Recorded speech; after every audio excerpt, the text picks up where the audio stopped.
خوشی سے جلنا سا جھوم اٹھے سارے زمانے کے جناب آمینہ کے گھر، جناب آمینہ کے گھر شہ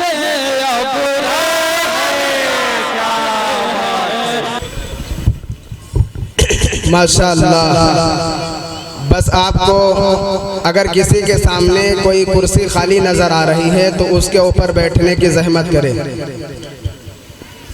اگر کسی کے سامنے آگے کرسی خالی نظر آ رہی ہے تو اس پر فوراً قبضہ کر لیں۔ اب تمام حضرات دل جمعی کے ساتھ بیان سنیں گے۔ دور دراز سے سفر کر کے ہمارے بیچ جن کو ہم آپ کے روبرو خطابت کے لیے، تقریر کے لیے دعوت دے رہے ہیں، حضرت مولانا محمد سمیر صاحب جہانگیر آباد، استاد مدرسہ دار رقم، حضرت کا ہم ان 4 مصروں سے استقبال کرتے ہیں کہ ہر پارے قرآن گواہی دے گا، ہر پارے قرآن گواہی دے گا، رسول پاک کا فرمان گواہی دے گا، ہر پارے قرآن گواہی دے گا، رسول پاک کا فرمان گواہی دے گا۔ بروز حشر حسب اور نسب نہیں ہوں گے، خدا کے سامنے ایمان گواہی دے گا۔ گزارش کرتے ہیں، درخواست کرتے ہیں حضرت مولانا محمد سمیر صاحب ثاقبی، استاد مدرسہ جہانگیر آباد، دار رقم جہانگیر آباد، کہ حضرت والا آئیں اور اپنے خطابت سے ہم سبھی سامعین کے قلوب کو مستفیض فرمائیں۔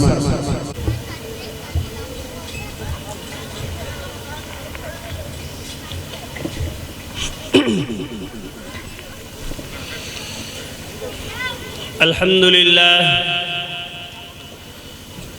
لله نحمده ونستعينه ونستغفره ونؤمن به ونتوكل عليه ونعوذ بالله من شرور أنفسنا ومن سيئات أعمالنا من يهده الله فلا مضل له ومن يضلله فلا هادي له ونشهد أن لا إله إلا الله وحده لا شريك له ونشهد أن سيدنا ومولانا محمدًا عبده ورسوله أما بعد فقد قال الله تبارك وتعالى في القرآن المجيد والفرقان الحميد أعوذ بالله من الشيطان الرجيم بسم الله الرحمن الرحيم يا أيها الذين آمنوا قوا أنفسكم وأهليكم نارا وقال الله تعالى إن من أزواجكم وأولادكم عدو لكم وقال الله تعالى إنما أموالكم وأولادكم فتنة صدق الله العظيم قال النبي صلى الله تعالى عليه وسلم والداك جنتك أو نارك أو كما قال رسول الله صلى الله تعالى عليه وسلم۔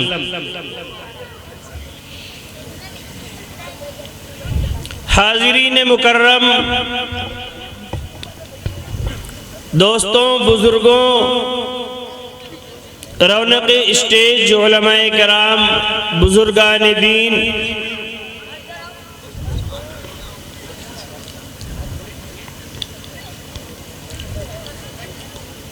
آج اس وقت آپ اپنے گاؤں رسول پور میں اس پنڈال میں موجود ہیں۔ اگر آپ اس وقت یہاں نہ ہوتے یقیناً اپنے گھروں میں، اپنے کمروں میں اور اپنے بستروں پر آرام فرما رہے ہوتے۔ آپ اپنے بستر پر ہوتے، نرم و نازک گدے پر ہوتے، تکیہ ہوتی اور کمبل ہوتا، اور آپ میٹھی اور گہری نیند کے مزے لے رہے ہوتے۔ پھر رات کے 10:30 بجنے کے بعد بھی آپ حضرات اس پنڈال میں جمع ہیں، آخر وجہ کیا ہے؟ تو اس کی صاف وجہ یہی معلوم ہو رہی ہے کہ آپ رحمت دو عالم جناب محمد الرسول اللہ صلی اللہ علیہ وسلم کی محبت میں اپنے گھروں کو، اپنے بستروں کو اور اپنی میٹھی نیند کو قربان کر دیا کہ آج ہمارے گاؤں میں جلسہ سیرت النبی صلی اللہ علیہ وسلم اور اصلاح معاشرہ کے عنوان سے ایک پروگرام منعقد کیا گیا ہے، جس میں قرب و جوار سے اور دور دراز سے بھی علماء کرام تشریف لائے ہیں، اور اس پنڈال میں اللہ کی اور اللہ کے رسول کی باتیں ہوں گی، پیارے نبی کی شریعت کا تذکرہ ہوگا، پیارے رسول صلی اللہ علیہ وسلم کے غلاموں کی باتیں ہوں گی۔ لہذا ہم اللہ کے رسول کے امتی ہونے کے ناطے سے، ہم اللہ کے رسول کے سچے غلام ہونے کے ناطے سے اپنے بستروں پر اپنا وقت نہیں گزار سکتے۔ اب اپنے بستروں کو اور گھروں کو چھوڑ کر رات کا، آج کا یہ ہمارا وقت اس پنڈال میں اللہ کی اور اللہ کے رسول کی باتیں سننے میں گزرے گا۔ اس مقصد کے تحت ہم اور آپ حضرات یہاں پر جمع ہوئے ہیں۔ ہماری مائیں بہنیں بھی بڑی کثیر تعداد میں ہیں۔ اللہ تبارک و تعالی ان کے یہاں آنے کو، بیٹھنے کو، جمع ہونے کو بے انتہا قبول فرمائے۔ ہم سب کے بزرگ محترم باوقار عالم دین حضرت مولانا محمد حبیب صاحب قاسمی مدد اللہ العالی ابھی خطاب فرما رہے تھے، صدارت کلمات اور نصیحت آپ حضرات کو ہم کو دے رہے تھے۔ اب حضرت رخصت ہو رہے ہیں، حضرت کی دعائیں ہم سب کو ملی ہیں، انشاءاللہ یہ جلسہ کامیابی کے ساتھ اختتام کو پہنچے گا اور حضرت کی دعاؤں میں ہم سب کا حصہ رہے گا۔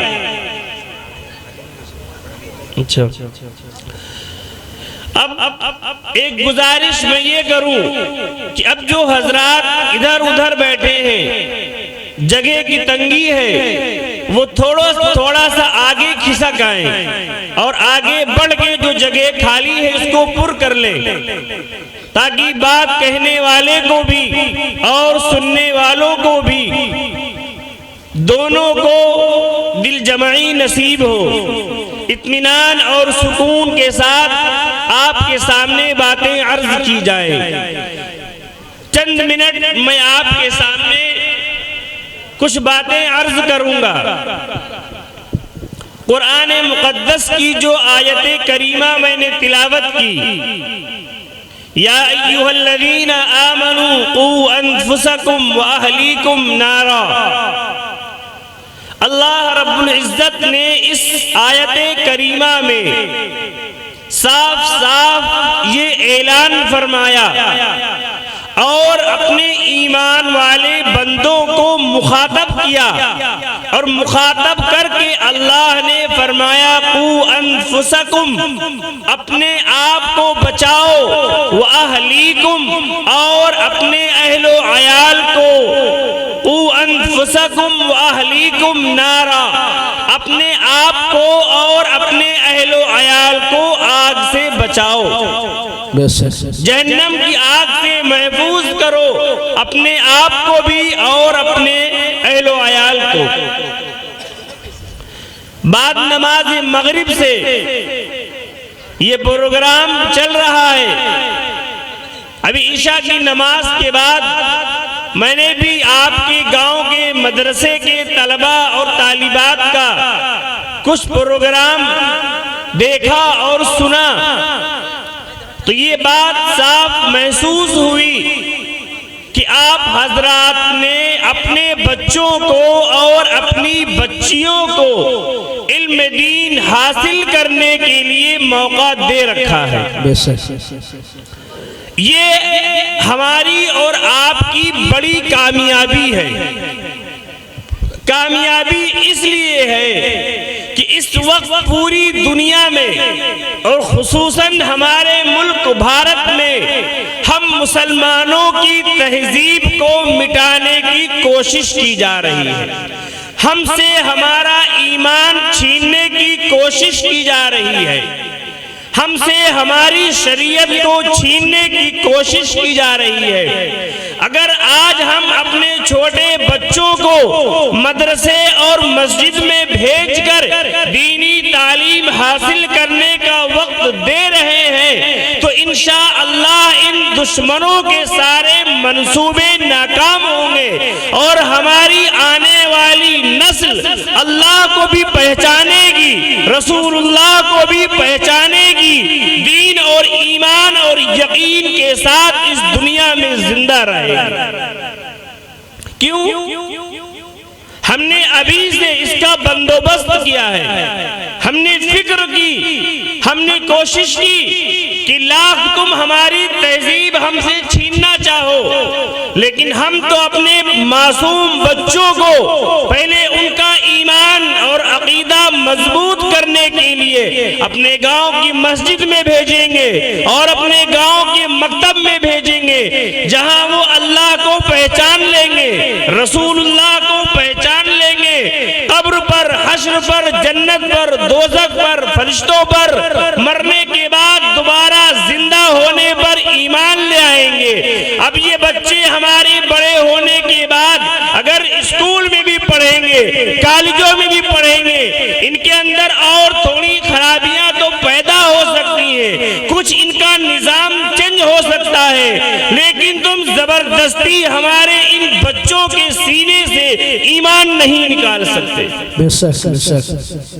اس لیے کہ ہم نے بچپن میں ان کے سینے میں ایمان اور عقیدے کو مضبوط کر دیا ہے، ہم نے وحدانیت کی تعلیم دی ہے ان کو، ہم نے ان کو بتایا ہے کہ دنیا میں کرنے دھرنے والی ذات صرف اللہ کی ہے، ہم نے ان کو بچپن میں بتا دیا ہے کہ ہمارے لیے بھوکے رہنا آسان ہے، ہم کو تڑپ تڑپ کر ایڑیاں رگڑ رگڑ کر مرنا آسان ہے، لیکن ہم کو اپنے ایمان سے سودا کرنا منظور نہیں۔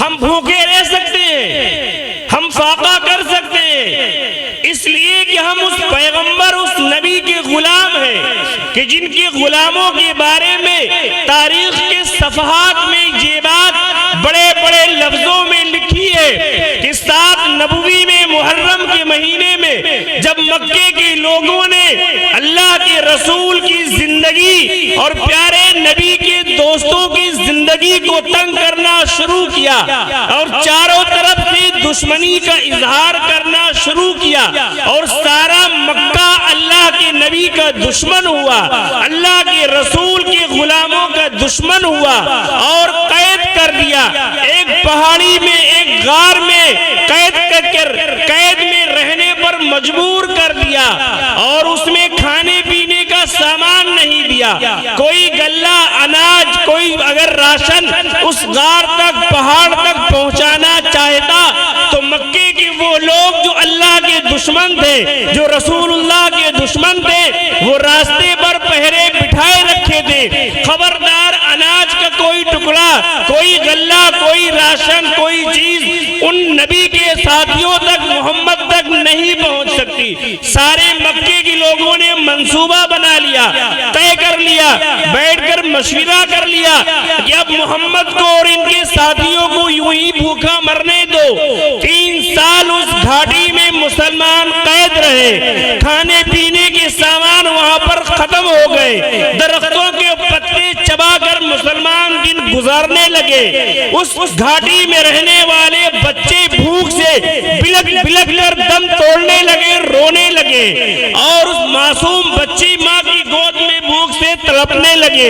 پھر چند دنوں کے بعد ایام حج کے موقع پر جب ایک دن کے لیے پابندی ہٹائی گئی اور اس غار سے، اس پہاڑ سے اللہ کے نبی کے ساتھی صحابہ کرام، آپ کے وفادار غلام باہر آئے، جو قید و بند کی صحبتیں برداشت کر رہے تھے، جو جیل کی طرح زندگی گزار رہے تھے، جن کے پاس کھانے کا سامان نہیں تھا، جن کے پاس کوئی راشن، اناج، غلہ نہیں تھا، جو بھوکے زندگی گزار رہے تھے، ان کے گال دھس گئے، ان کی آنکھیں اندر کو دھس گئی، قدم لڑکھڑا رہے تھے، کمزوری تھی، چکر آ رہا تھا، گش کھا کر گرنے کے قریب تھے۔ جب دشمنوں نے ان کی یہ درگت دیکھی اور دشمنوں نے ان کی یہ کمزوری دیکھی، ان کی دھسی ہوئی آنکھیں دیکھی، ان کے پچکے ہوئے گال دیکھے، ان کے لڑکھڑاتے ہوئے قدم دیکھے، تو انہوں نے کہے لگائے اور خوشی کی، ٹھٹھا مارا۔ تو ان مسلمانوں نے اور ان نبی کے غلاموں نے اور اس قید میں رہنے والے نبی کے ساتھیوں نے ان کو مخاطب کر کے کہا، او لوگوں سنو، تم ہماری کمزوری کو دیکھ کر، ہماری بھوک کو دیکھ کر، ہمارے اترے ہوئے چہروں کو دیکھ کر تم یہ سمجھ رہے ہو کہ ان کو بھوکے مارنے پر مجبور کریں گے تو یہ محمد کا ساتھ چھوڑ دیں گے؟ تم دھوکے میں ہو، تم غفلت میں ہو۔ ہم اپنے بچوں کی قربانی دے سکتے ہیں، ہم بھوک سے تڑپ تڑپ کر اینیاں رگڑ کر مر سکتے ہیں، ہم محمد کے اشارے پر درخت، محمد کے اشارے پر آگ کے دریا میں کود سکتے ہیں، محمد کے اشارے پر پہاڑ سے کود کر جان دے سکتے ہیں، لیکن محمد الرسول اللہ کی غلامی سے انکار نہیں کر سکتے۔ اللہ اکبر، نعرہ تکبیر، زندہ باد، زندہ باد۔ ایسے بہادر اور ایسے مضبوط پہاڑوں جیسا دل رکھنے والے صحابہ کرام رضوان اللہ تعالی علیہ مجمعین کی ہم اولاد ہیں۔ اگر زمانہ یہ سوچ رہا ہے، اگر دنیا یہ سوچ رہی ہے کہ ہم ان کو گھٹنے ٹیکنے پر مجبور کریں گے اور یہ ہمارے چند سکوں کو دیکھ کر کے، ہمارے چند کلو راشن کو دیکھ کر کے، یہ ہمارے چند ٹکڑوں کو دیکھ کر کے ایمان کا سودا کر لیں گے، تو یاد رکھیے کہ ہم پہاڑوں سے آج بھی ٹکرا سکتے ہیں، ہم آگ کے سمندر میں کود سکتے ہیں، ہم آج بھی اپنے بچوں کو تڑپ تڑپ کر اینیاں رگڑ رگڑ کر اپنی آنکھوں کے سامنے مرتا دیکھ سکتے ہیں، لیکن محمد الرسول اللہ کی غلامی سے انکار نہیں کر سکتے۔ انشاءاللہ، انشاءاللہ۔ مرنا آسان ہے ہمارے لیے، نہیں ضرورت ہے ہمیں اس دنیا میں رہنے کی۔ ہم جب تک رہیں گے نبی کی محبت کے ساتھ رہیں گے، کلمہ لا الہ الا اللہ محمد الرسول اللہ کے ساتھ رہیں گے، اور جب اس دنیا سے جائیں گے تو زبان پر اللہ کا نام لے کر اس دنیا کو چھوڑ کے چلے جائیں گے۔ حضرات، ہم نے یہ پلاننگ کی، ہم نے یہ تیاری کی ہے کہ ہم اپنے بچوں کو پہلے دینی مدرسوں میں بھیجیں گے، اپنے بچوں کو پہلے دینی تعلیم دیں گے، ان کا ایمان اور عقیدہ مضبوط کریں گے، پھر اپنے بچوں کو ہم ڈاکٹر بھی بنائیں گے، انجینئر بھی بنائیں گے، ہمارا بیٹا پروفیسر بھی بنے گا، ہمارا بیٹا سول سروسز میں بھی جائے گا، ہمارا بیٹا ایس پی اور ڈی ایم بھی بنے گا، ہمارا بیٹا ملک کی خدمت بھی کرے گا، ہمارا بیٹا جا کر کے سرحد پر، بارڈر پر ملک کی حفاظت کے لیے اپنی جان بھی دے گا، لیکن ایمان کے ساتھ ہم اپنے بچوں کے ایمان اور عقیدے کو مضبوط کرنے کے بعد دنیا کی ساری ترقیوں میں حصہ لیں گے اور کسی سے پیچھے نہیں رہیں گے۔ یہی ہم کو سکھایا گیا۔ آپ اپنے بچوں کو سب کچھ پڑھائیے، ایمان و عقیدہ مضبوط کرا دیجئے، پھر آپ ڈاکٹر بھی بنائیے، اس لیے کہ ہمیں سچے اور اچھے ایماندار ڈاکٹروں کی بھی تو ضرورت ہے، ہمیں ایماندار وکیلوں کی بھی تو ضرورت ہے جو بلا وجہ کی زبردستی کی فیس نہ لیتے ہو، ہمیں ایسے ایماندار ڈاکٹروں کی بھی تو ضرورت ہے کہ جو مریض پر رحم کھائیں اور بلا وجہ کے پھالتو کے ٹیسٹ نہ لکھتے ہوں۔ زبردستی 50 روپے کی دوا میں کام چل سکتا ہے تو اپنے جاننے والے کی میڈیکل اسٹور پر 150 روپے کی دوا لینے پر مجبور نہ کرتے ہو۔ ہمیں ایسے ایماندار ڈاکٹروں کی بھی ضرورت ہے۔ بیٹا ہمارا حافظ بنے گا، عالم دین بنے گا، پھر ڈاکٹر بنے گا، پھر اس کو یہ بات سمجھ میں آئے گی کہ یہ سارے جو مریض ہیں، بیمار ہیں، اللہ نے ان کی خدمت کے لیے ہمیں ڈاکٹر بنایا ہے۔ پھر وہ بسم اللہ پڑھ کے آپ کو دوا دے گا، بسم اللہ کر کے آپ کا آپریشن کرے گا۔ وہ دوا دینے کے ساتھ ساتھ آپ کی زندگی کی بھیک بھی اللہ سے مانگے گا۔ وہ راتوں میں بھی جب ایماندار ہوگا تو اللہ سے فریاد کرے گا کہ جن جن کو میں نے دوائیں دی ہیں، جتنے ہمارے پیشنٹ ہیں، مریض ہیں، ان کو اللہ پاک تو شفا بھی دے دے۔ وہ اس طرح کی دعائیں بھی کرے گا۔ تو ہمیں دنیا میں ترقی کرنے کے لیے، آگے بڑھنے کے لیے، ہمیں دنیا میں ترقی کرنے کے لیے، آگے بڑھنے کے لیے ایماندار ڈاکٹروں کی بھی ضرورت ہے، وکیلوں کی بھی ضرورت ہے، انجینئروں کی بھی ضرورت ہے۔ لہذا ہم اپنے بچوں کو ساری تعلیم دیں گے۔ ہم کم کھا لیں گے، کم پیسے اپنی شادی بیاہ میں خرچ کریں گے، فالتو پیسے نہیں اڑائیں گے، لیکن اچھے مدرسوں میں اور اسکولوں میں بھیج کر اپنے بچوں کو ہم تعلیم دلائیں گے انشاءاللہ۔ کیوں؟ اگر ہمارے بچے تعلیم یافتہ نہ ہوں گے، ہمارے بچے پڑھے لکھے نہیں ہوں گے، تو وہ بڑے ہونے کے بعد ہمارا بھی اکرام و احترام نہیں کریں گے، پڑوسیوں کے ساتھ بھی اچھا سلوک نہیں کریں گے، ان کے پاس علم نہیں ہوگا، ان کے پاس جانکاری نہیں ہوگی، تو وہ ہمارے ساتھ اچھا سلوک کیسے کریں گے؟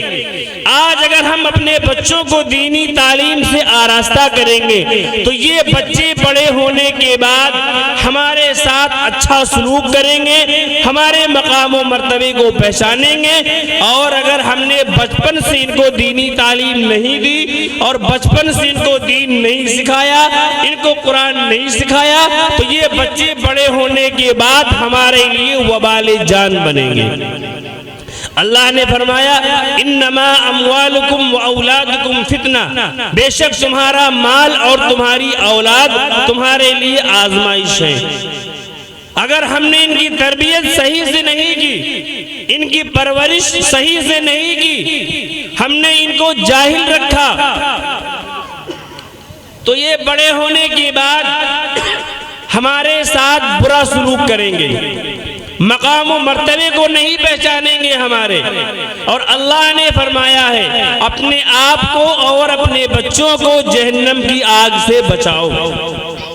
آج ہمارے بچے جو پڑھے لکھے نہیں ہیں، بڑے ہو گئے اور بڑے ہونے کے بعد اپنی منمانی مرضی کی زندگی گزار رہے، ان کو نہیں پتا ہے کہ ماں جنت، ماں کے قدموں کے نیچے جنت ہے۔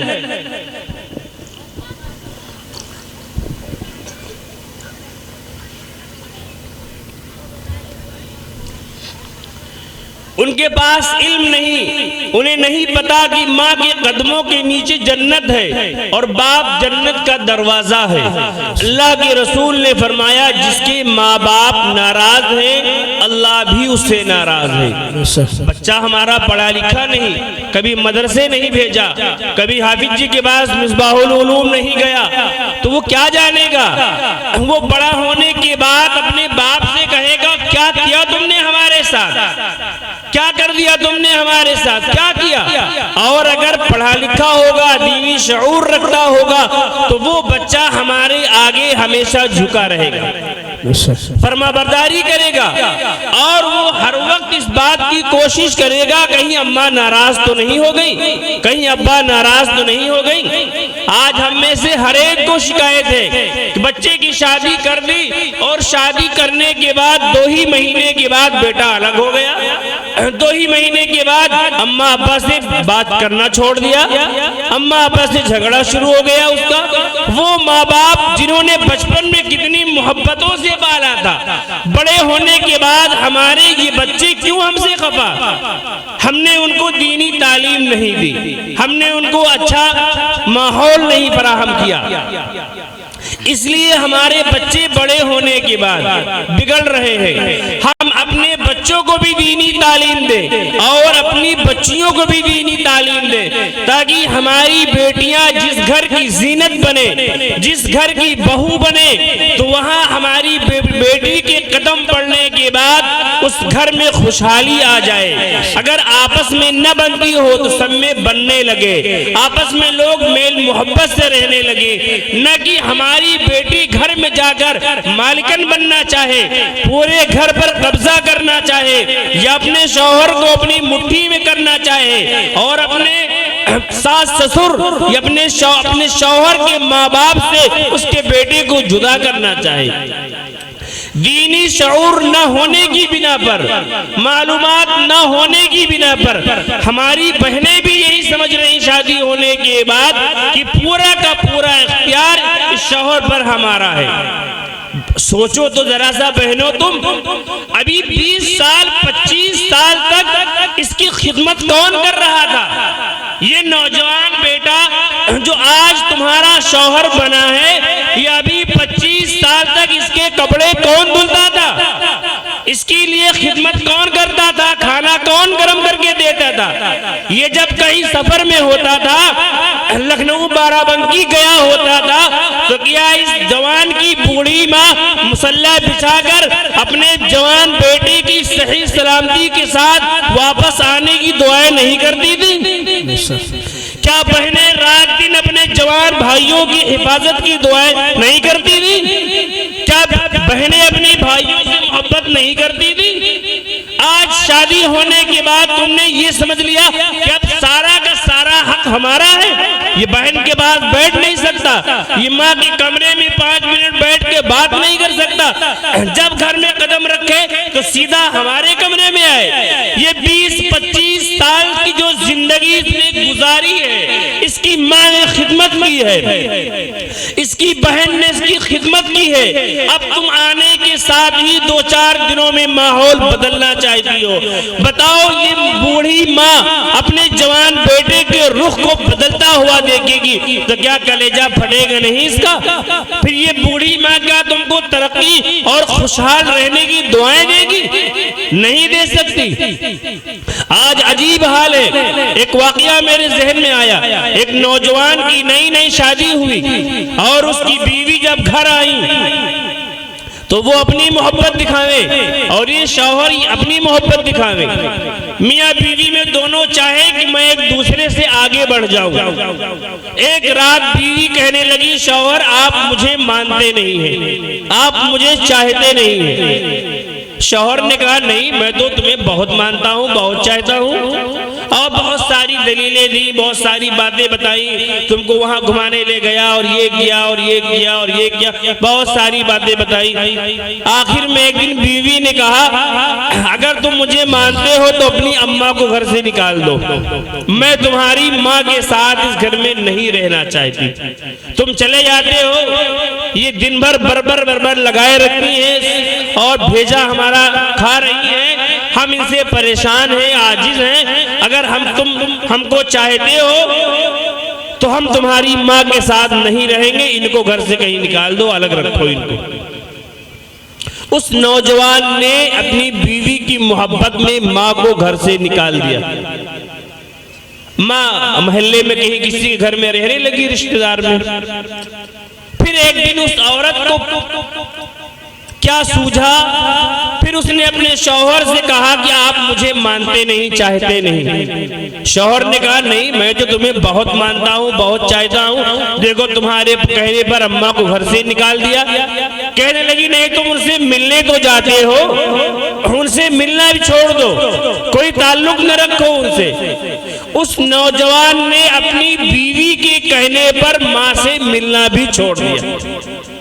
لیکن ماں ہوتی ہے، ماں اپنے بیٹے کو نہیں بھولی، وہ راہ تکتی رہتی تھی، دعائیں کرتی رہتی تھی، کیا ہو گیا میرے بیٹے کو، کیسی نظر لگ گئی، کیا کر دیا کسی نے۔ آخر پھر ایک رات وہ بیوی کہنے لگی شوہر آپ مجھے مانتے نہیں ہیں، چاہتے نہیں۔ شوہر نے کہا کیسے مانوں، کیسے چاہوں، بتاؤ تمہاری کون سی بات میں نہیں پوری کر رہا ہوں، نہیں مان رہا ہوں؟ تمہارے کہنے پر تم ماں کو گھر سے نکال دیا، پھر تم نے منع کیا ملنا چھوڑ دو، ملنا بھی چھوڑ دیا، اور کیا کر سکتا ہوں اس کے لیے۔ اس عورت کو پتہ نہیں کیا سوار تھا، اس نے شوہر سے کہا کہ تم اپنی ماں کو قتل کر دو، ان کا سینہ چاک کر کے دل نکال کے لاؤ میرے پاس، وہ زندہ نہ رہے دنیا میں، تب مجھے تسلی ہوگی ہاں تم مجھے چاہتے ہو۔ کیا اس کی مقدر میں لکھا تھا؟ اس نوجوان نے اپنی بیوی کے کہنے پر چھری ہاتھ میں لی اور محلے میں گیا، ماں جہاں رہتی تھی اس گھر میں گیا، ماں کو قتل کیا اور سینہ چاک کر دیا، دل نکال کے لیے آ رہا تھا، ایک ہاتھ میں چھری تھی، ایک ہاتھ میں ماں کا دل تھا، اندھیری رات تھی، ٹھوکر لگی، گر پڑا، تو اس دل سے آواز آئی بیٹا تجھے چوٹ تو نہیں لگی؟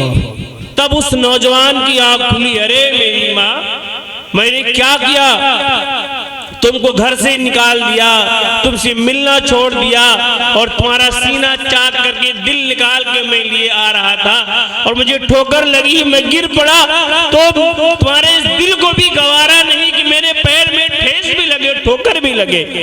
اب اس کی آنکھ کھلی۔ اب یہاں پر سوچو ذرا سا، میں یہ نہیں کہہ رہا ہوں کہ ساری بہوؤں کی میں برائی کر رہا ہوں، بھئی ایک عورت ہی تو عورت کی دشمن بن رہی یہاں پر۔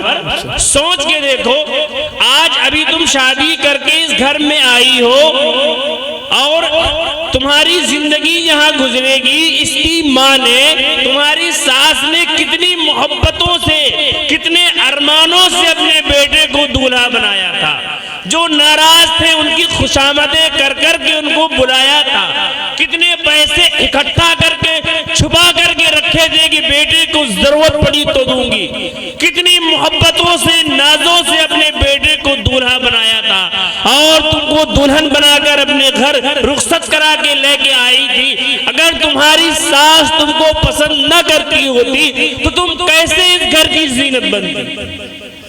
اور آنے کے بعد آج ہی تم نے اس عورت کا جس نے 25 سال 20 سال اس نوجوان کو پالا تھا، اس کو جدا کرنے لگی، اپنا پورا قبضہ ظاہر کرنے لگی۔ ارے چند دنوں کے بعد اللہ پاک تمہیں بھی خوشیاں دے گا، تمہاری بھی زندگی آگے بڑھے گی، تمہارے گھر میں آنگن میں خوشیاں آئیں گی، تم بھی جب ساس بننے کے لائق ہو جاؤ گی، تم بھی کسی دوسرے کو اپنی بہو بنا کے لاؤ گی۔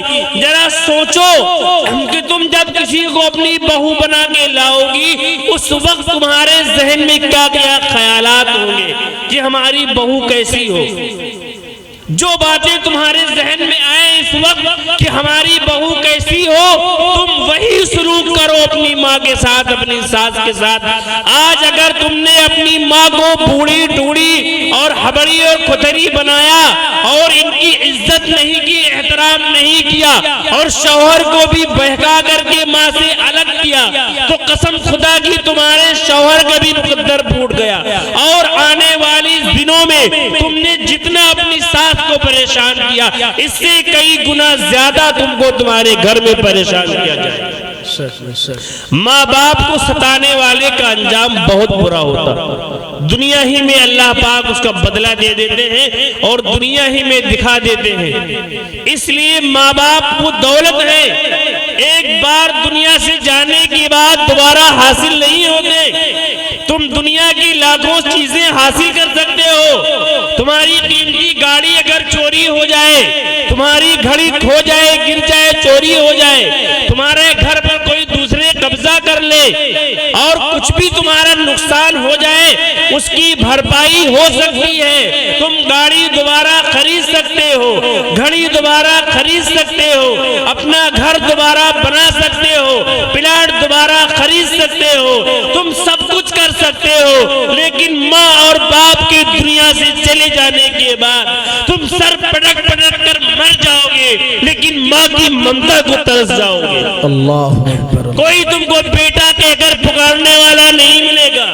وہ ماں تم جب رات کی 11-12 بجے اپنی جوانی کے دنوں میں محلوں میں گلیوں میں گھوم کر وقت گزار کر 12 بجے رات میں آتے ہو اور کنڈی بجا کر ایک آواز کہتے ہو اماں، تو اماں وہ ہے کہ تم سے تمہارا نام نہیں پوچھتی۔ 4 بیٹے ہیں، چاروں کی آواز پہچانتی ہے۔ اچھا رضوان آیا ہے، کھول دو دروازہ، بڑا پاجی یہ بہت دیر میں آتا ہے، فوراً ماں کھول دیتی۔ اور بہت خفا ہوتی ہے ماں تم سے، جب بہت ناراض ہوتی ہے تو تھوڑی دیر رو لیتی ہے، پھر تم کو اپنے گلے سے لگا لیتی۔ دنیا میں ماں ایک ایسی چیز ہے جس کو منانا سب سے زیادہ آسان ہے۔ آپ کی بیوی آپ سے جلدی نہیں مانے گی، بیٹی بھی آپ کی آپ سے جلدی نہیں مانے گی۔ آپ کا سگا بھائی جو 30 سال سے آپ کے ساتھ میں زندگی گزار رہا ہے، جو ایک ہی ماں کی کوکھ میں پلا ہے، وہ تم سے بات نہیں کرے گا، روٹا رہے گا۔ ساری دنیا کے روٹوں کو منانا مشکل ہے، سب سے زیادہ آسان ہے روٹھی ماں کو منانا۔